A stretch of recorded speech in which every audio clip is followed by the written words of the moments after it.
राजस्थान के राज्यपाल श्रीमान कलराज मिश्र जी, केंद्रीय मंत्री श्री नरेंद्र सिंह जी तोमर, अन्य सभी मंत्रीगण, संसद में मेरे साथीगण, विधायकगण और अन्य सभी महानुभाव, और आज इस कार्यक्रम में देश के लाखों स्थानों पर करोड़ों किसान हमारे साथ जुड़े हैं। मैं राजस्थान की धरती से देश के उन करोड़ों किसानों को भी नमन करता हूं और राजस्थान के मेरे प्यारे भाई बहन भी आज इस महत्वपूर्ण कार्यक्रम की शोभा बढ़ा रहे हैं। खाटू श्याम जी की ये धरती देश भर के श्रद्धालुओं को भरोसा देती है, एक उम्मीद देती है।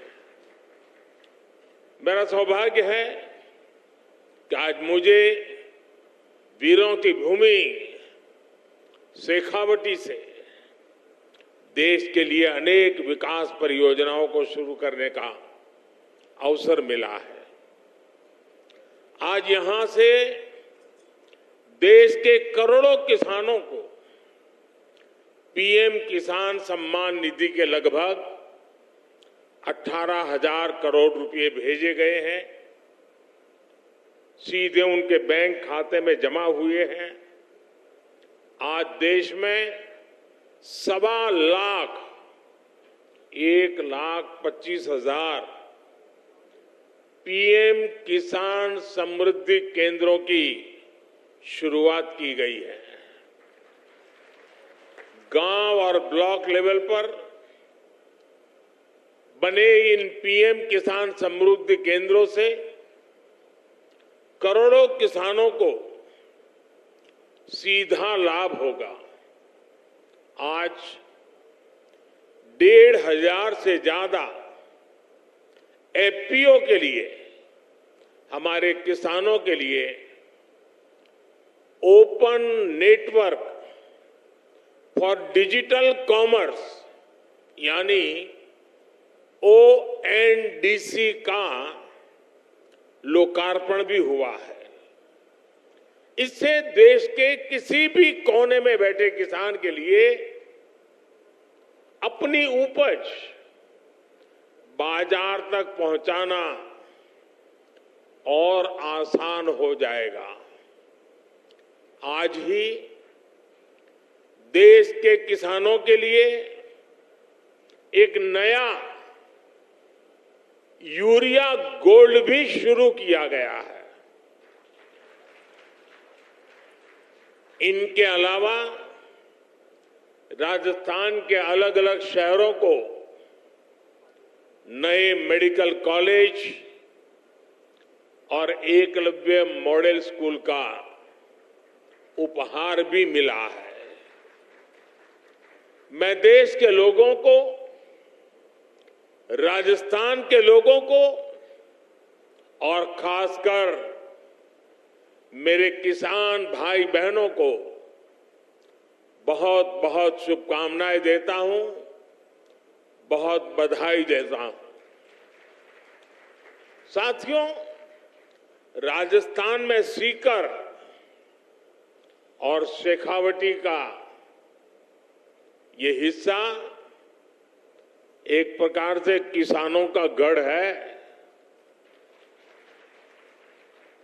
यहां के किसानों हमेशा ये साबित किया है कि उनकी मेहनत के आगे कुछ भी मुश्किल नहीं है। पानी की कमी के बावजूद यहां किसानों ने धरती से भरपूर फसल लेकर दिखाई है। किसान का सामर्थ्य, किसान का परिश्रम मिट्टी से भी सोना निकाल देता है। और इसलिए हमारी सरकार देश के किसान के साथ कंधे से कंधा मिलाकर खड़ी है। साथियों, आजादी के इतने दशक बाद आज देश में ऐसी सरकार आई है जो किसान का दुख दर्द समझती है, किसान की चिंता समझती है। इसलिए बीते 9 वर्षों में भारत सरकार द्वारा लगातार किसान हित में फैसले लिए गए हैं। हमने बीज से बाजार तक किसानों के लिए नई व्यवस्थाओं का निर्माण किया है। मुझे याद है, यहां राजस्थान के सूरतगढ़ से ही हमने 2015 में सॉइल हेल्थ कार्ड योजना शुरू की थी। इस योजना के माध्यम से हमने देश के किसानों को करोड़ों सॉइल हेल्थ कार्ड दिए। इन कार्डों की वजह से आज किसानों को मिट्टी की सेहत के बारे में पता चल रहा है। वो उसी हिसाब से खाद का इस्तेमाल कर रहे हैं। मुझे खुशी है कि आज फिर राजस्थान की धरती से किसानों के लिए एक और बड़ी योजना शुरू की जा रही है। आज देश भर में 1.25 लाख से ज्यादा प्रधानमंत्री किसान समृद्धि केंद्र राष्ट्र को समर्पित किए गए हैं। ये सभी केंद्र सच्चे अर्थों में किसानों की समृद्धि का मार्ग प्रशस्त करेंगे। ये एक तरह से किसानों के लिए वन स्टॉप सेंटर है। आप किसान भाई बहनों को अक्सर खेती से जुड़े सामानों के लिए, दूसरी जरूरतों के लिए अलग अलग जगह पर जाना पड़ता है। अब आपको ऐसी मुश्किलों का सामना नहीं करना पड़ेगा। अब प्रधानमंत्री किसान समृद्धि केंद्र किसानों को वहां से बीज भी मिलेगा और खाद भी मिलेगा। इसके अलावा खेती से जुड़े औजारों और दूसरी मशीनें भी इस केंद्र पर मिला करेगी। ये सेंटर खेती से जुड़ी हर आधुनिक जानकारी किसानों को देंगे। मैंने देखा है कि मेरे किसान भाई बहनों को कई बार योजना की सही जानकारी न होने की वजह से भी मेरे किसान भाइयों बहनों को बहुत नुकसान होता है। ये प्रधानमंत्री किसान समृद्धि केंद्र अब किसानों को हर योजना की समय पर जानकारी का भी जरिया बनेंगे। और साथियों, ये तो अभी शुरुआत है और मैं मेरे किसान भाइयों से आग्रह करता हूं, आप भी एक आदत डालिए। भले आपको किसानी से लेने कोई चीज खरीदनी नहीं है, लेकिन अगर आप बाजार में गए हैं, उस नगर में अगर किसान समृद्धि केंद्र है, कुछ भी नहीं खरीदना है तो भी वहां चक्कर काटिए, क्या चल रहा है जरा देखिए।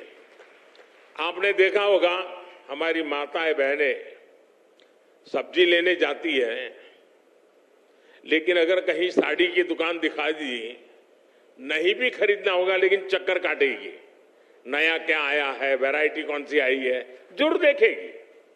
मेरे किसान भाई बहन भी ऐसे थोड़ा समय निकाल के आदत डाले कि जब भी गए हैं नगर में और वहां किसान समृद्धि केंद्र है, जरूर चक्कर काटेंगे, हर वैरायटी पर नजर डालेंगे, क्या नया आया है क्या नहीं।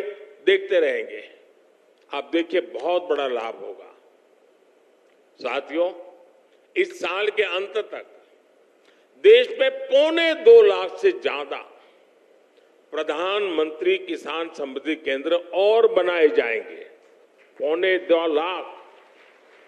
साथियों, आज केंद्र में जो सरकार है वो किसानों के खर्चे कम करने के लिए, उनके खर्चों में हाथ बटाने के लिए पूरी ईमानदारी से काम कर रही है। पीएम किसान सम्मान निधि दुनिया की सबसे बड़ी योजना है जिसमें किसानों के बैंक खातों में सीधे पैसे ट्रांसफर किए जाते हैं। आज की 14वीं किस्त को जोड़ दें तो अब तक 2,60,000 करोड़ रुपए, 2,60,000 करोड़ से भी ज्यादा रुपए किसानों के बैंक खाते में सीधे भेजे गए हैं। इन पैसों ने छोटे छोटे अनेक खर्च निपटाने में किसानों की बड़ी मदद की है। हमारी सरकार कैसे अपने किसान भाइयों के पैसे बचा रही है, इसका एक उदाहरण यूरिया की कीमतें भी है। और देश भर के किसान मुझे सुन रहे हैं, मेरी बात को ध्यान से सुने। आप जानते हैं कोरोना की कितनी बड़ी भयंकर महामारी आई, उसके बाद रूस और यूक्रेन का युद्ध हो गया और इसके कारण बाजार में बहुत बड़ी उथल पाथल हो गई। खास करके फर्टिलाइजर के क्षेत्र में तो तूफान मच गया, लेकिन इसका असर हमारी सरकार ने किसानों पर नहीं पड़ने दिया। मैं देश के अपने हर किसान भाई बहन को खाद कीमतों की ये सच्चाई बताना चाहता हूं।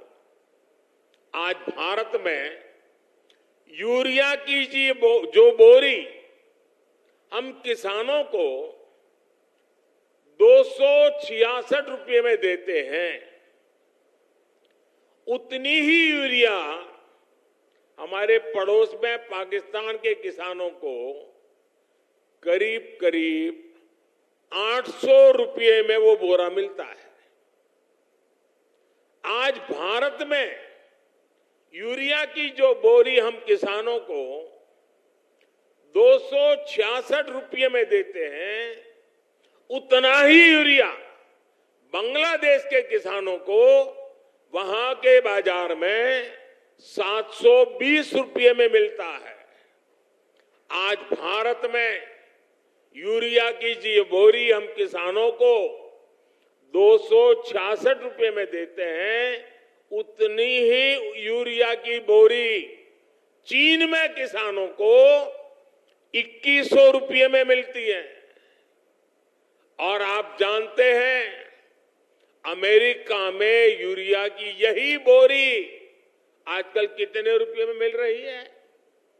यूरिया की जिस बोरी के लिए आप 300 रुपये से भी कम देते हैं, उसी बोरी के लिए अमेरिका के किसानों को 3,000 रुपये से ज्यादा देना पड़ता है। कहां 300 और कहां 3,000? हमारी सरकार यूरिया की कीमतों की वजह से भारत के किसानों को परेशानी नहीं होने देगी।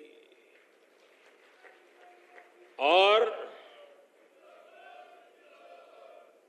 इस सच्चाई को देश का किसान देख रहा है, हर दिन अनुभव कर रहा है। जब यूरिया खरीदने जाता है ना, तो उसे पक्का विश्वास होता है कि ये मोदी की गारंटी है।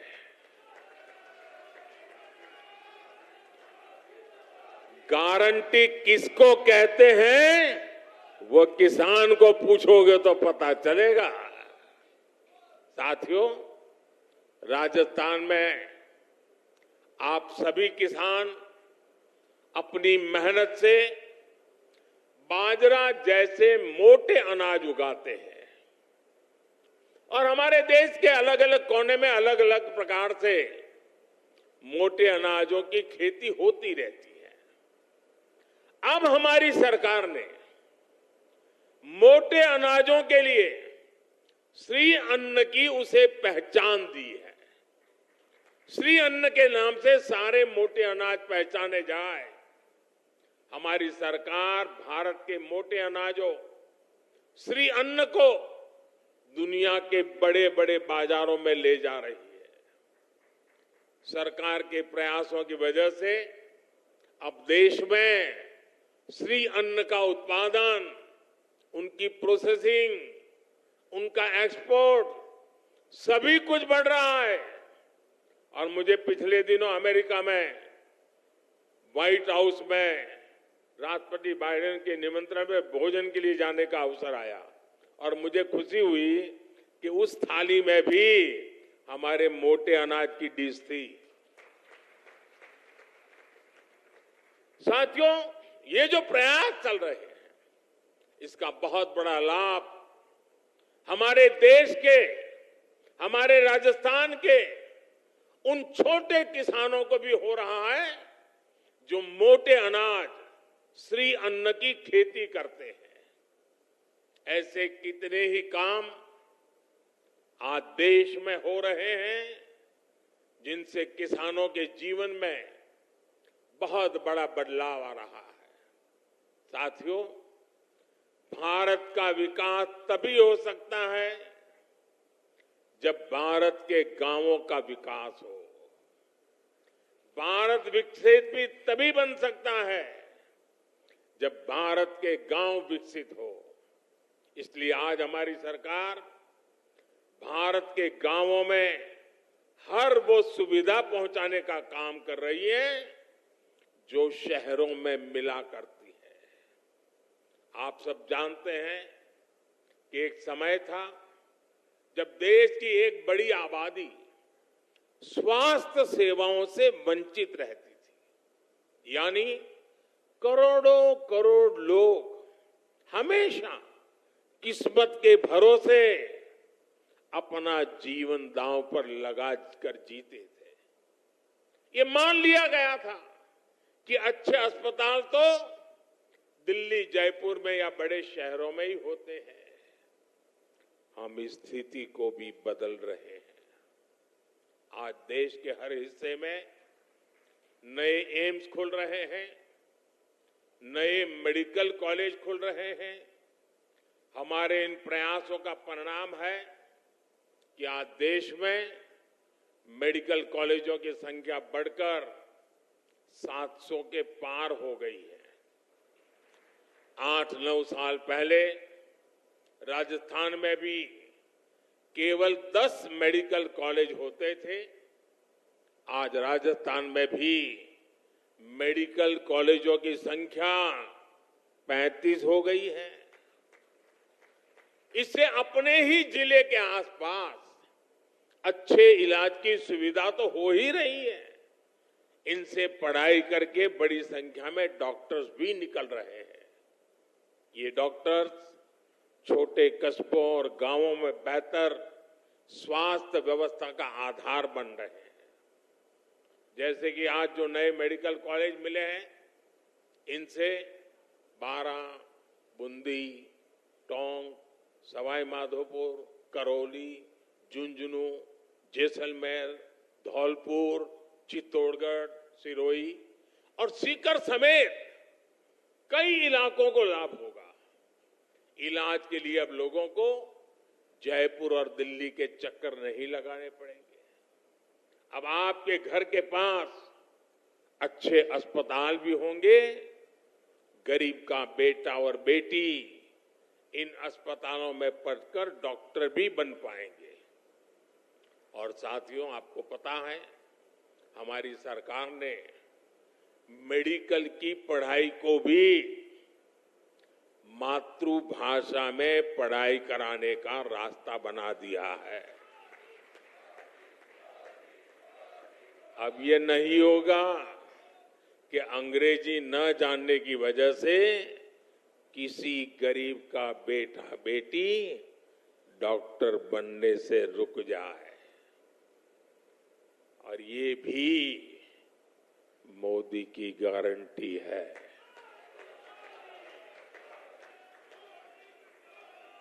भाइयों और बहनों, दशकों तक हमारे गांव और गरीब इसलिए भी पीछे रह गए क्योंकि गांवों में पढ़ाई के लिए अच्छे स्कूल नहीं थे।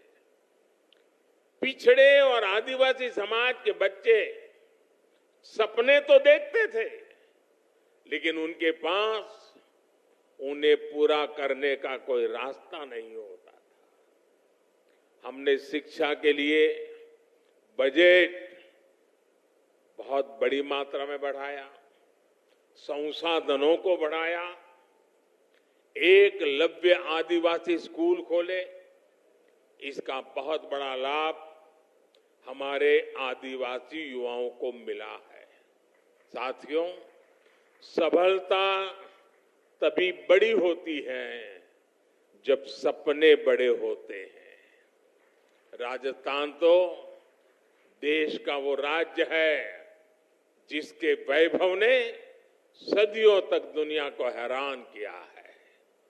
हमें उस विरासत को संरक्षित करना है और राजस्थान को आधुनिक विकास की ऊंचाई पर भी पहुंचाना है। इसलिए राजस्थान में आधुनिक इंफ्रास्ट्रक्चर बनाना यह हमारी प्राथमिकता है। राजस्थान में बीते कुछ महीनों में ही दो हाईटेक एक्सप्रेसवे का लोकार्पण हुआ है। दिल्ली मुंबई एक्सप्रेसवे का एक प्रमुख सेक्शन और अमृतसर जामनगर एक्सप्रेसवे के जरिए राजस्थान विकास की नई गाथा लिख रहा है। राजस्थान के लोगों को वंदे भारत ट्रेन की सौगात भी मिली है। भारत सरकार आज जो इंफ्रास्ट्रक्चर पर निवेश कर रही है, पर्यटन से जुड़ी हुई सुविधाओं का विकास कर रही है, उससे राजस्थान में भी नए अवसर बढ़ेंगे। जब आप पधारो हमारे देश कहकर पर्यटकों को बुलाएंगे तो एक्सप्रेसवे और अच्छी रेल सुविधाएं उनका स्वागत करेगी। हमारी सरकार ने स्वदेश दर्शन योजना के तहत खाटू श्याम जी मंदिर में भी सुविधाओं का विस्तार किया है।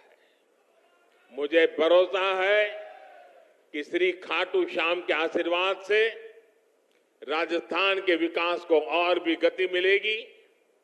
हम सब राजस्थान के गौरव और विरासत को पूरी दुनिया में नई पहचान देंगे। साथियों, राजस्थान के मुख्यमंत्री श्रीमान अशोक गहलोत जी कुछ दिनों से बीमार चल रहे हैं। उनके पैरों में कुछ तकलीफ है। आज इस कार्यक्रम में आने वाले थे, लेकिन उस कठिनाई के कारण नहीं आ पाए हैं। मैं उनके उत्तम स्वास्थ्य के लिए प्रार्थना करता हूं और सारे राजस्थान को इन अनेक विध नई सौगात के लिए, देश के किसानों को इस महत्वपूर्ण व्यवस्थाओं को विकसित कर करके उनको समर्पित करने के लिए मैं आज हृदय से बहुत बहुत बधाई और शुभकामनाएं देते हुए मेरी वाणी को विराम देता हूं। बहुत बहुत धन्यवाद।